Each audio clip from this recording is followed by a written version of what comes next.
Friends, ఇప్పుడు నేను లోపలికి వెళ్ళడం జరుగుతుంది. టెంపుల్ అయితే చాలా చిన్నగా ఉన్నా కూడా చాలా బాగుంది. చాలా చాలా శక్తివంతమైన ఆంజనేయ స్వామి గారు. ఇక్కడైతే ఆంజనేయ స్వామి టెంపుల్ ఉందండి.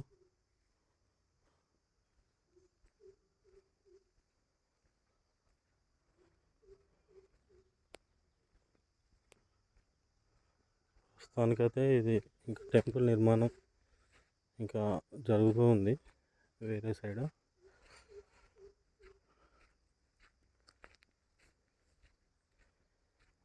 మనం ప్రస్తుతానికి టెంపుల్కి కొంచెం ముందు ఏరియాలో ఉండడం జరిగింది. పక్కన ఆంజనేయ స్వామి టెంపుల్ చూసి వచ్చాము ఇప్పుడే. ఏ విధంగా ఇలా స్ట్రైట్గా వెళ్తే కరెక్ట్ గోదావరి ఒడ్డున మన దక్షిణ కాశీ శివాలయం.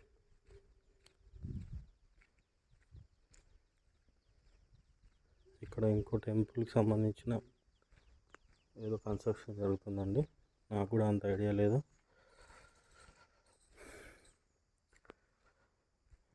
ఇదిగోండి ఫ్రెండ్స్, దక్షిణ కాశీ సప్తామృత అష్టవైభవ నవగ్రహ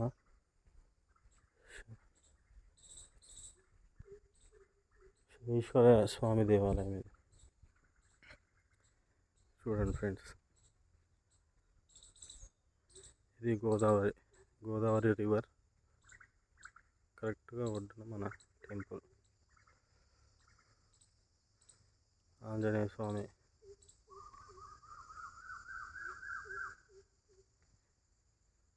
టెంపుల్ మాత్రం ఎంత ప్రశాంతంగా ఉందంటే అసలు ఇక్కడే ఉండిపోవాలనిపిస్తుంది ఫ్రెండ్స్. గోదావరి రివర్, అందులో బోట్, అన్నీ చాలా చాలా చాలా చూడడానికి ఎంతో ఎంతో హ్యాపీగా ఉంది ఫ్రెండ్స్. నేను ప్రతి ఒక్కరికి సజెస్ట్ చేస్తున్నాను, ప్రతి ఒక్కరికి ఇక్కడికి వచ్చి ఒకసారి చూసి వెళ్ళండి ఫ్రెండ్స్. మీకు కూడా సేమ్ అనుభూతి, సేమ్ హ్యాపీనెస్ మీకు ఖచ్చితంగా కలుగుతుంది. ఇందులో నాకు తెలిసి లోపల రివర్లో ఒక బోట్ వెళ్తుంది. నాకు తెలిసి వాళ్ళు ఫిషెస్ పట్టడానికైనా కావచ్చు, లేకపోతే ఈ చుట్టుపక్కల గ్రామానికి చెందినటువంటి వాళ్ళు అటు ఇటు దాటుతున్నారు అనుకుంటున్నాను నేను. ఓకే ఫ్రెండ్స్, టెంపుల్ అయితే చాలా ప్రశాంతంగా, చాలా ఆహ్లాదకరంగా ఉంది. నాకు ఇక్కడ వచ్చినందుకు చాలా సంతోషంగా ఉంది ఫ్రెండ్స్.